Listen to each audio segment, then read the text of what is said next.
নমস্কার বন্ধুরা, আবারও আজ এক নতুন পর্ব নিয়ে আপনাদের কাছে চলে এসেছি। আপনারা সবাই ভালো আছেন তো? আশা করি সবাই ভালো আছেন। তো আজ যে টপিক নিয়ে আলোচনা করতে চলেছি, গতকাল আমি বাচ্চাদের উপরে নীতি শিক্ষার উপরে একটা পর্ব করেছিলাম। তো আজ আমি বড়দের উপরে কিছু কথা বলার জন্য আজ আবার বড়দের নিয়ে কয়েকটা বাচ্চাদের নিয়ে, সেটা আমার কাছেই বাচ্চা। তো এখানে বড় বাচ্চাদেরকে বোঝানোর জন্য আমি জাস্ট কয়েকটা বাচ্চাকে নিয়ে এখানে এই পর্বটা শুরু করছি। তো চলুন দেখে নেওয়া যাক। আচ্ছা ছেলেমেয়েরা সবাই ভালো আছে তো? তো আজকের যে পর্ব নিয়ে আর কি তোমাদের কাছে বলছি যে আমরা কেন পড়াশোনা করি জানো? জানো কি কেন পড়াশোনা করি? আচ্ছা আমরা তাহলে কেন পড়াশোনা করি রোশনি বলতে পারবে? যাতে আমরা আগামী দিনে কিছু বড় কোনো কাজ করতে পারি। বাহ, গুড। সুনিতা?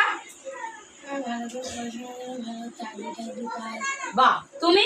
আমরা যেন পড়াশোনা করে ভালোভাবে কাজ চাকরি বাকরি করে যেন বড় হতে পারি, নিজের পায়ে দাঁড়াতে পারি। রিন্টু? বড় হয়ে পড়াশোনা করে বড় হয়ে কাজ বাজ ভালো বাহ, খুব ভালো কথা। তো এই ব্যাপারে একটা এবার বলি, পড়াশোনা অ্যাকচুয়ালি করে কিন্তু আগে মানুষ হওয়ার জন্য। তোমরা দেখবে মা বাবারা বলে পড়াশোনা করাচ্ছি, ছেলে মেয়েগুলো মানুষ হলো না। আগে ইনকাম করা নয়, আগে মানুষ হতে হবে। তো সেই মানুষ হওয়ার জন্য কতগুলো জিনিস তোমাদের জানানোর জন্যই আমি আজ তোমাদেরকে ডেকেছি, ঠিক আছে? আজ এই তোমাদের দ্বারাই আমি বিশ্ব জগৎকে দেখাতে চাইছি যে এগুলো প্রত্যেক ছেলে মেয়েদের জানা খুবই প্রয়োজন, যেটা যত দিনে দিনে যাচ্ছে হারিয়ে যাচ্ছে। যে মা বাবারাও বলছেন, হয়তো ছেলেমেয়েরা শুনছে না, ঠিক আছে? তাই আমি এই পর্বটা করছি, ঠিক আছে? তো এবার বলি যে মানুষ হতে হবে আগে। পড়াশুনো করছে কেন? ভালো মানুষ হতে হবে। তো এবার ভালো মানুষ হতে গেলে কি কি গুণ থাকা দরকার আছে? তো প্রথমে এখন তোমরা ছাত্রছাত্রী, তাহলে ছাত্রছাত্রী হিসেবে যে গুণগুলো আগে দরকার, কি গুণ বলো তো? আমি বোর্ডে কতগুলো নোট তোমাদের জন্যই করেছি, তোমরা বসছিলে তখন আমি করছিলাম, হয়তো খেয়াল করেছো। তো এখানে দেখো অনেকগুলো পয়েন্ট আমি লিখে রেখেছি। দেখো প্রথম পয়েন্ট কি আছে? নিয়মিত শিক্ষা প্রতিষ্ঠানে যেতে হবে। নিয়মিত শিক্ষা প্রতিষ্ঠান বলতে কোনটাকে বোঝাচ্ছে? স্কুলে। যারা কলেজে পড়ো তারা কলেজে, যারা বিশ্ববিদ্যালয়ে পড়ো তারা বিশ্ববিদ্যালয়ে, যারা স্কুলে পড়ো স্কুলে, ঠিক আছে? তাহলে নিয়মিত স্কুলে কলেজে যেতে হবে, ওটাকে বলছে শিক্ষা প্রতিষ্ঠান। 2 নম্বরে দেখো নিয়মিত পড়াশোনা করতে হবে।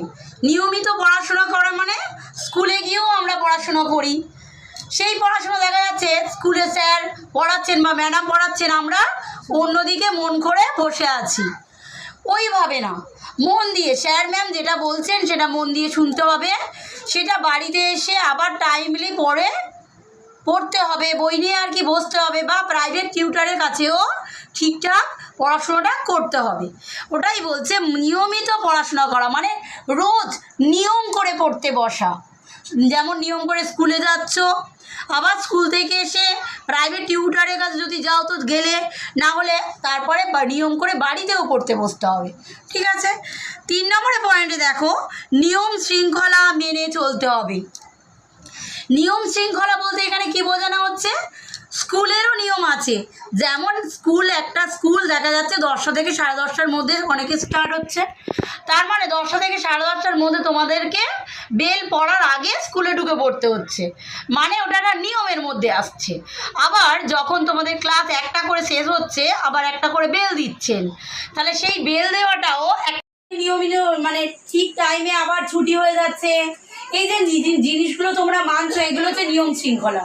শুধু স্কুলে নয়, বাড়িরও কিছু নিয়ম শৃঙ্খলা থাকে, যেমন মা বাবার কথা শোনা। তারা নিশ্চয়ই তোমাকে খারাপ দিকে চালনা করবেন না, তারা হচ্ছে তার সন্তানকে সবসময় চাইবেন ভালোভাবে চলাফেরা করুক, ভালো মানুষ তৈরি হোক, বা কোনো ধরনের প্রবলেম হয়। এই যে মা বাবার কথা মেনে এটাও একটা নিয়ম শৃঙ্খল। আবার যখন প্রাইভেট টিউটরের কাছেও যাচ্ছ, সেই তারও কথা মেনে যে পড়াশোনাটা করছো, সেটাও নিয়ম শৃঙ্খল। তাহলে নিয়মিত এটাকে বলছে নিয়ম শৃঙ্খল মেনে চলা। ঠিক আছে, নেক্সট পয়েন্ট দেখো, 4 নম্বরে বলছি প্রলোভন বা লোভ করা যাবে না। লোভ করা মানে কোনো কিছু দেখেই মনে হতে পারে যে আমার ওই জিনিসটা পছন্দ হয়েছে, ওটা আমার যে কোনো মূল্যে চাই। এই যে কোনো মূল্যে চাই মানে আমার শরীরের মধ্যে লোভ জন্মাচ্ছে। একটা মেয়ে হতে পারে একটা ছেলেকে খুব পছন্দ করছে, বলছে কি ওকে আমার খুব পছন্দ, ও যেন আর কাউকে পছন্দ করে। আবার একটা ছেলেও ঠিক তাই, মেয়েকে যদি পছন্দ করে তাহলে সেক্ষেত্রে কি হচ্ছে, সে দেখছে কোনো দিকে যেন না ওই মেয়েটা যেন না কারোর সাথে রিলেশনে জড়ায়। এই যে এই একটা পয়েন্ট হতে পারে। দ্বিতীয় হতে পারে কোনো ফোন নিয়ে মানে কোনো কিছু চাইছো মানে পাচ্ছ না, পাওয়ার যে আকাঙ্ক্ষা থাকছে অকারণে দেখা যাচ্ছে অন্যায়ভাবে সেটা তুমি পেতে চাইছো। এই যে অন্যায়ভাবে চাওয়া, এটা হচ্ছে লোভ করা। ক্লিয়ার হয়েছে? লোভ করা, তাহলে লোভ করা যাবে না। ঠিক আছে, নেক্সট পয়েন্ট দেখো, সব ধর্মের মানুষের সঙ্গে বন্ধুত্ব করতে হবে। তাহলে সব ধর্মের মানুষ মানে কি, হিন্দু, মুসলিম, খ্রিস্টান, ম্যাক্সিমাম এই 3টে ধর্মের মানুষের সঙ্গে আমরা কিন্তু বেশি চলাফেরা করি।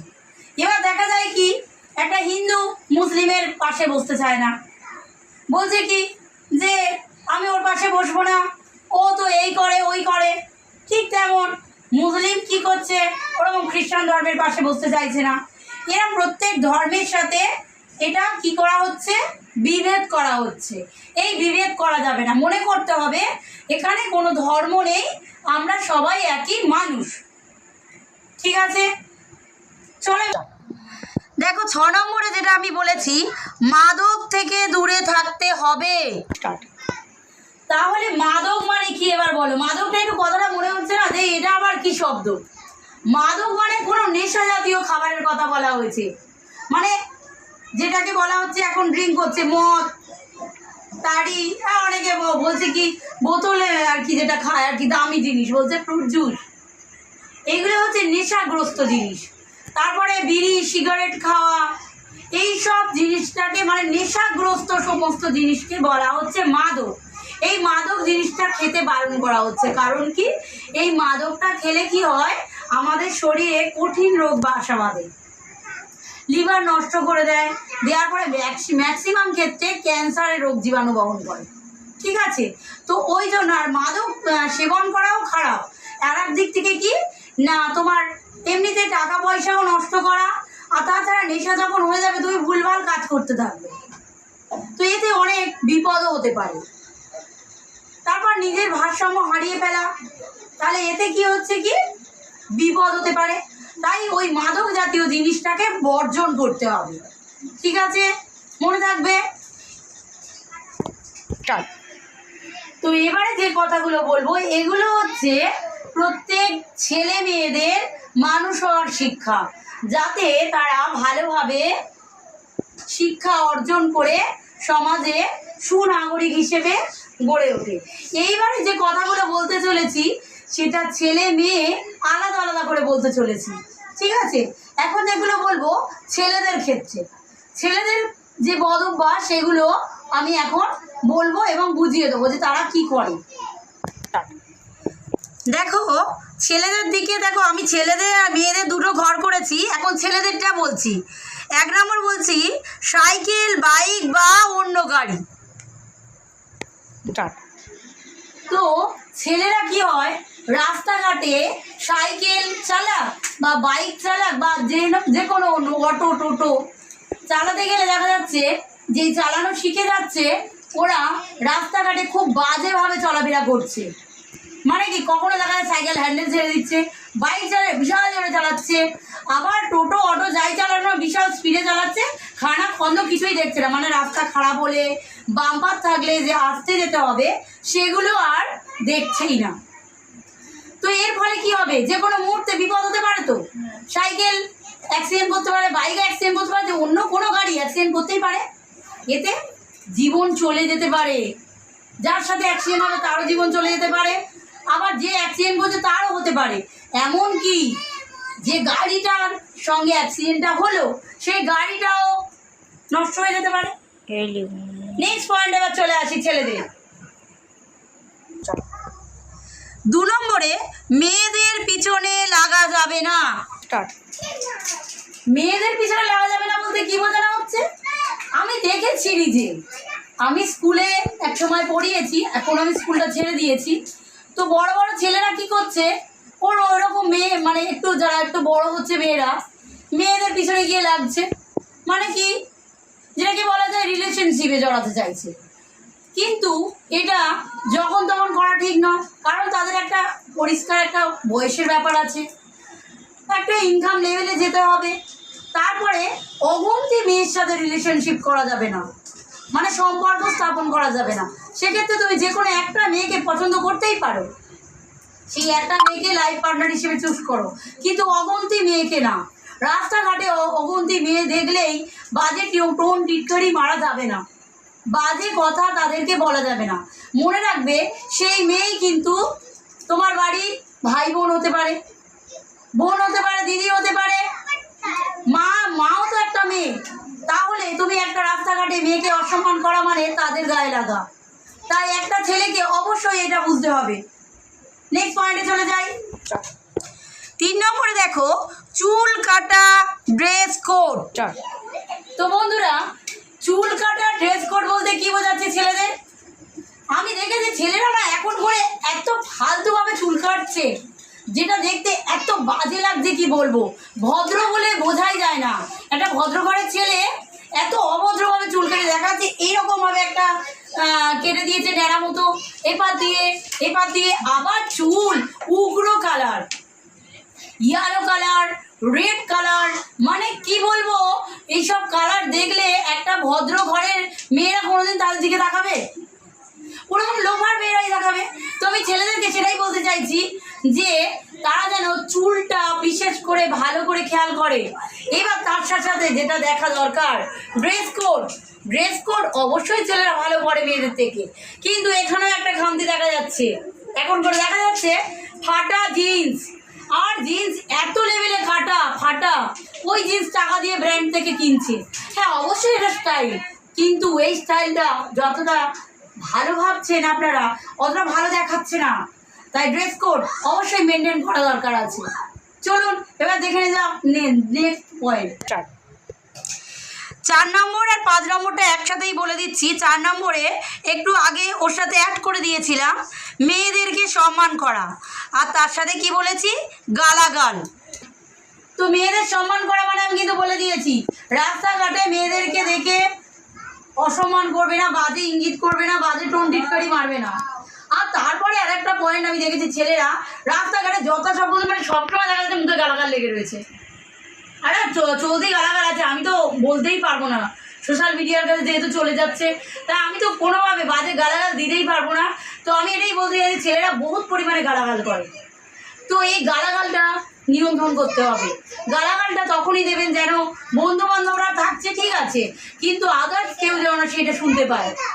এটা শুনতে পাওয়া মানে অভদ্রতার পরিচয়। তাহলে মানুষ হতে গেলে শুধু কিন্তু নিয়ম মেনে চললে হবে না, এই সবগুলোও মেনে চলতে হবে।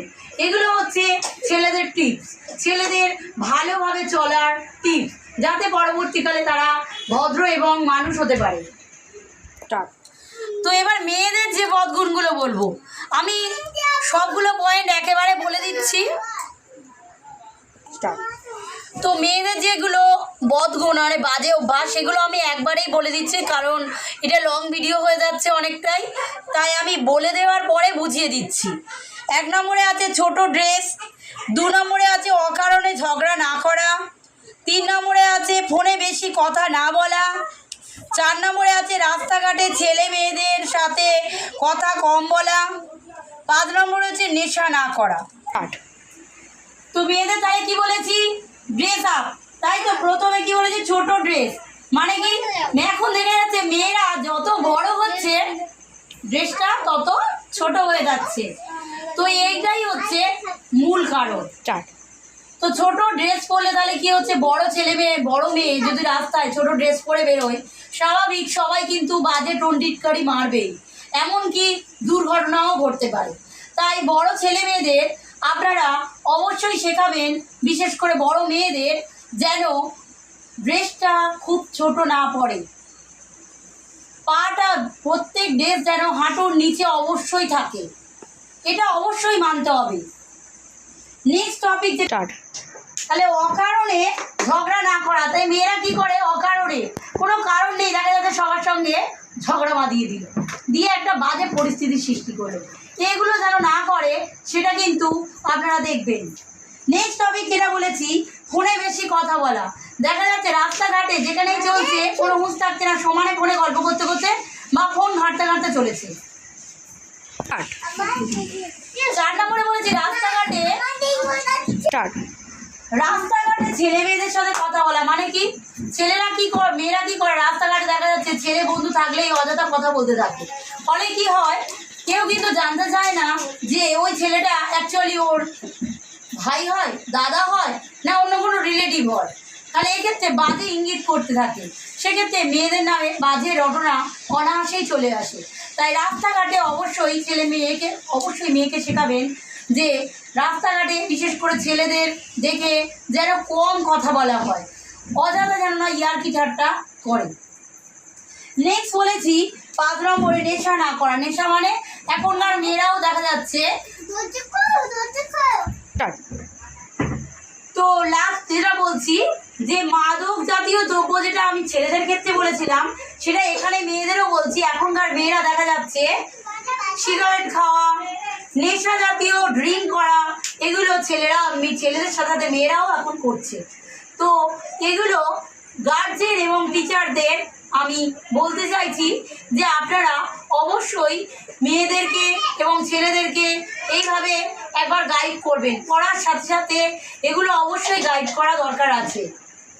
তাহলে কি হবে, ছেলেমেয়েরা পড়াশোনার সাথে সাথে নিজে রোজগার করবে, এই চিন্তা ভাবনার সাথে সাথে একটা ভালো মানুষ হিসেবে গড়ে উঠবে, সমাজে ওদেরকে ভালো নামে সবাই চিনতে পারবে। এইটুকুই আমার বক্তব্য ছিল। তো আমার এই চ্যানেল যদি আপনাদের ভালো লেগে থাকে অবশ্যই লাইক এবং সাবস্ক্রাইব করবেন। নমস্কার।